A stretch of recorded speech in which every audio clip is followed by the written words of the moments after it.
Chapter 2. Primal Fundraising and Reciprocal Alliances. I'm with them. Effective fundraising starts with identity. Compelling fundraising story connects the donation story with the donor's story.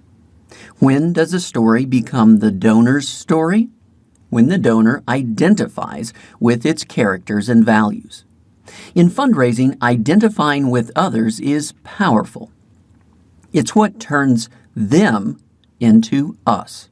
It's what turns giving into sharing. A donor identifies with others for two reasons. 1, I am like them. 2, I am with them. The first reflects subjective similarity. The second, alliances. Both are rooted in natural origins. Natural origins of giving. I am like them. Altruism means I give away something valuable to help another. Why would natural selection lead to this behavior? The first explanation is similarity. I am like them. This is the simple math from Hamilton. I give if my cost is less than their benefit multiplied by our similarity. This approach is simple. Most altruism in animals matches this model. Natural origins of giving. I am with them. But what if we're not related? How could natural selection lead to altruism? I give up something valuable. It helps you, but it costs me. And you are not at all like me. In natural selection, this seems like a bad idea. But now let's add a wrinkle. Suppose our world becomes better if we both act this way. This changes things. Altruism is still costly, but in the long run, it could benefit me. It could also benefit others similar to me. This opens the possibility for alliances. This opens the possibility for reciprocal altruism. Let's play a game. We have a dilemma. Altruism costs the donor. But if everyone does it, everyone is better off. Otherwise, altruism outside the family would never make sense. Biologists model this dilemma with a game. Let's start with 2 players. My choice is this. I keep everything and get a larger reward, or I give and get a smaller reward. That's an easy choice. The answer is simple. Don't give. Now suppose my gift helps the other player more than it costs me. The answer is still simple. Don't give. With an unrelated player, changing the payoff doesn't matter. Adding a new twist changes the game. Now, the other player also faces the same choice. If we both give, we both become better off. A simple trade now makes sense.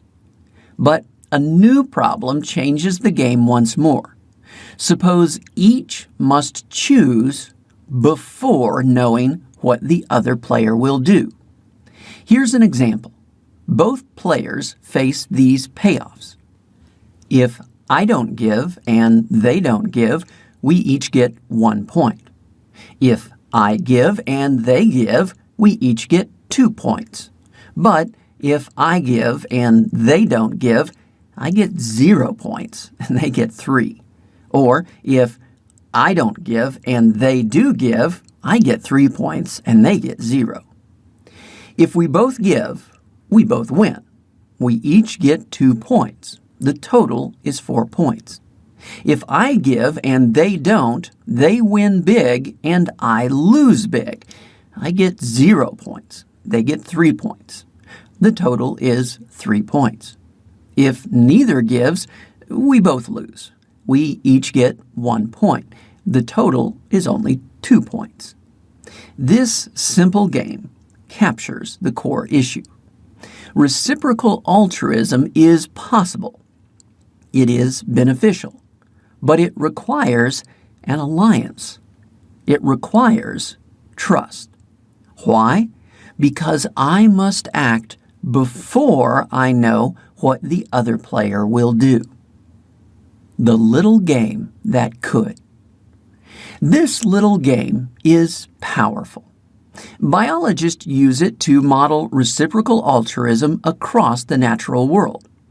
Research finds reciprocal altruism in vampire bats, vervet monkeys, sea bass, minnows, guppies, fig wasps, and tree swallows. It arises in, quote, fungi, plants, fish, birds, rats, and primates, close quote. Giving is natural. Specifically, reciprocal giving is natural. This little game is powerful because it captures the underlying primal donation decision. But it can also model modern giving. Consider this situation. My neighborhood is raising money to refurbish its park. Suppose everyone gives a lot. The park will be beautiful. Property values will go way up. Everyone will win. Suppose I don't give, but everyone else still does. I come out even further ahead. Property values still go up, but it costs me nothing. Suppose I give big, but others don't. I lose. It will cost me a lot, but improvements will be limited. Property values won't go up much. Finally, if nobody gives, nobody benefits. Property values won't change. These four outcomes match the game. The game models my modern donation trade-offs. It turns out this little game is quite flexible. With small variations, it can model impact, gratitude, publicity, threat or opportunity, tax deductions, lead gifts, matching gifts, new donor attrition, recipient similarity, prospect development, donor benefits, crisis appeals, and more. Winning strategies. It starts with a simple choice: give or don't. But with many rounds and many players, the game gets complicated. Giving costs. Without reciprocity, it's never repaid. So winning means predicting reciprocity. That's tricky, but it starts with an unbreakable natural law. It starts with this: giving must be seen by partners who are able and willing to reciprocate. Without this, reciprocity is impossible. Without this, giving always loses. Observers must be able and willing to reciprocate. Thus, two factors encourage giving in the game. 1. Audience capacity. This answers, are they able to reciprocate? 2. Reciprocity signals. This answers, are they willing to reciprocate? These are rules for the primal giving game. These are also rules for the modern fundraising game. We'll look at both in depth, but first, it's important to recognize something. That's not how people think. Okay, I get it. These games might be fun, but there's a problem. Maybe you've sensed it already. You might be saying, that's not how people think, or nobody plays this silly Sudoku game before donating. Fine, I'll concede. This isn't how people think. Well, maybe professors do, but we don't count as real people. Here's the thing. Natural selection isn't based on what people think. It's based on what they do. It's how they act. Can we predict where a cow will graze? Yes. How? With a spatial lag regression model, specifically one including elevation, slope, cover, and distance from fence, roads, and water. Don't believe me? Read the academic paper. But is that how cows think?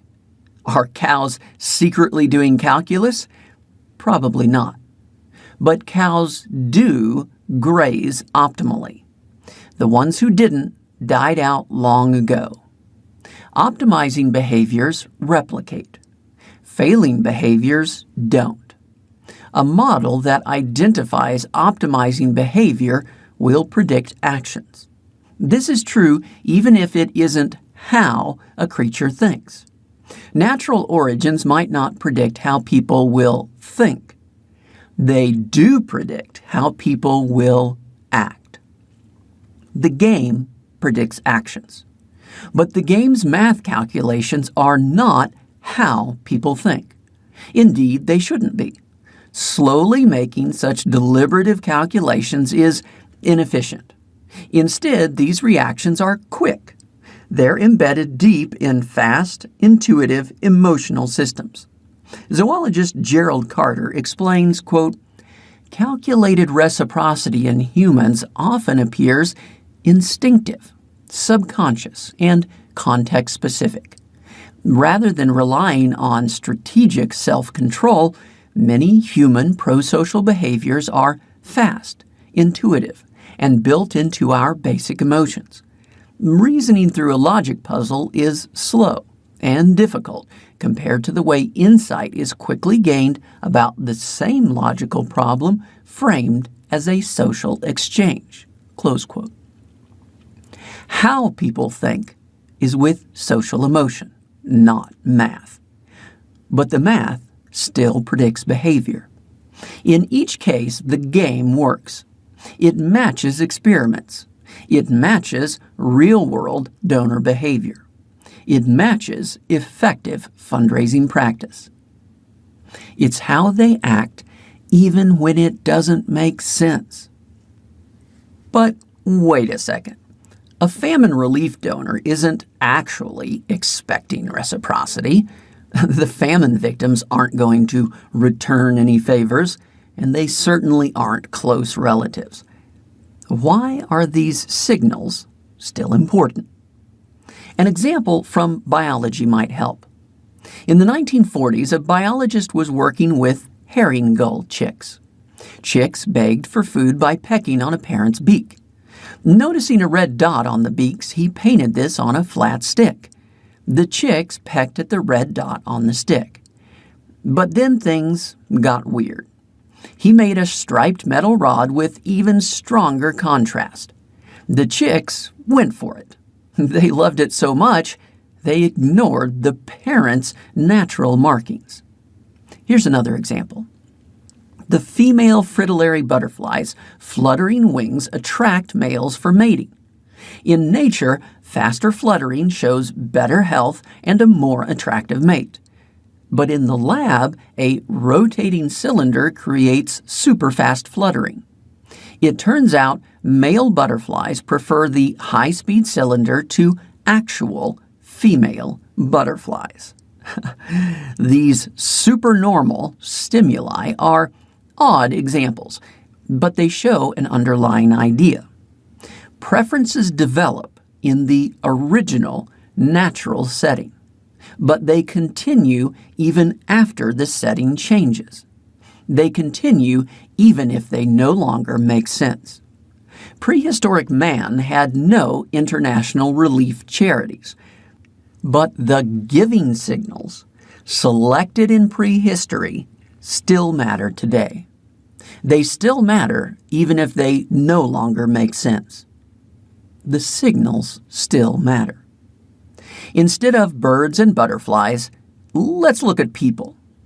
In the game, the unbreakable natural law of giving starts with giving must be seen. Gift visibility works. But here's where it gets weird. It works even if it isn't real. Just posting a picture of watching eyes nearby increases donations. The results get even more extreme. One experiment put 3 dots on fundraising appeal letters for a public library. The 3 dots were arranged either as a pyramid or as eye spots. Letters with eye spots generated more than 3 times the donations of those with a pyramid. Of course, this isn't logical, but it is predictable. The ancient signals still drive behavior, even when they no longer make sense. When we flip that switch, we get a response. Conclusion. This little game shows when reciprocal altruism works. It shows when it works in the big game of survival. In prehistory, we won that game by paying attention to these signals. The modern world is different, but playing the modern fundraising game still requires paying attention to these ancient signals. Next, we'll explore one of those signals.